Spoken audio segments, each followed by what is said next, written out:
All right, everyone, wakey wakey, it's election day. That means an epic live stream later, starting around 7:30 p.m. Eastern, something around that mark, roughly. I'll make sure to get it up and share it out before it happens. I will be going to vote. Now, the polls are already open here in Vermont.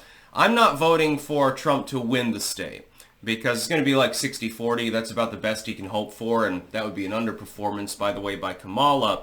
But it's one more vote in the national popular vote, so it's still my civic duty. Regardless of where you are, red state, blue state, swing state, blue wall, in other words, swing state that they pretend is not in play, go vote. Just fucking do it, number one. Number two, try to bring somebody else with you to vote who is reluctant to do so. If we all do this, then I have no doubt at the end of the day we'll be all celebrating because Donald Trump will have been reelected. It's going to come down partially to turnout more than anything else.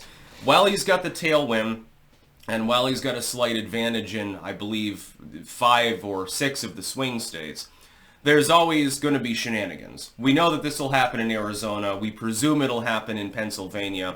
I don't think that he needs either state to win, by the way, based on the states that have defortified.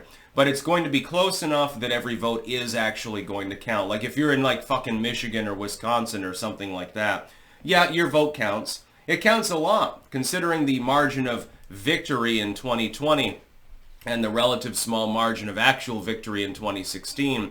We've become a hyper-partisan and hyper-politicized culture to the point where everything is basically a 50-50 sum game. It has to do more with enthusiasm at this point than anything else. So go and vote, and then have lunch or something like that. Go grab yourself a cheeky sandwich. Have yourself a cheeky nosh, son. North FC 150. Happy days. Stuff like that. Go and vote. Make sure to stay in line. There might be long lines in some of your precincts. Here it's like you just walk in, you grab your ballot, you fill it out, and then you're done. Now, there's never a line here. But I'm in small-town, semi-rural America. It's a little bit different here than it is in Chicago or someplace like that. Have a lot more people at the precinct, potentially, so you might have to wait in line for a while.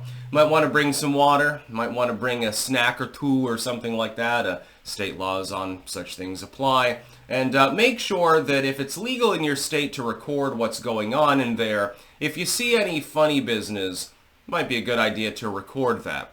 Also might be a good idea to take pictures of the license plates of anyone dropping off large numbers of ballots. Just saying, I believe that that's legal in every state, but don't quote me on that. Of course, disclaimer, I'm not a legal expert. We're going to need to pull out all the stops to get out the vote as hard as possible, and to do everything that we can to document any weird shit that we see.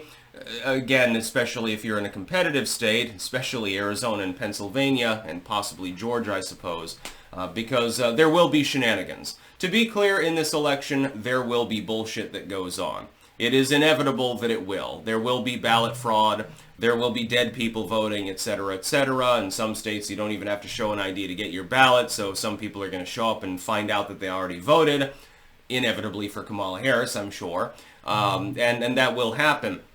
The hope is that we can swamp them with enough actual legitimate votes that it becomes impossible for their game to work. And so go out and vote, have a good time, be safe, and yeah, I mean, some of you have already voted early anyway, so for you it doesn't really matter, but you still probably got that reluctant friend or relative that you haven't quite convinced to actually go to the polls for Big Dawn. Well, prevail on them a little bit more. You still got some hours to go, so, just cajole them the entire time. Don't let up. Mass text them. And they'll be like, what the fuck are you talking about? And you're like, you gotta go vote. Yeah, that's the way to do it. That's about all. Peace out.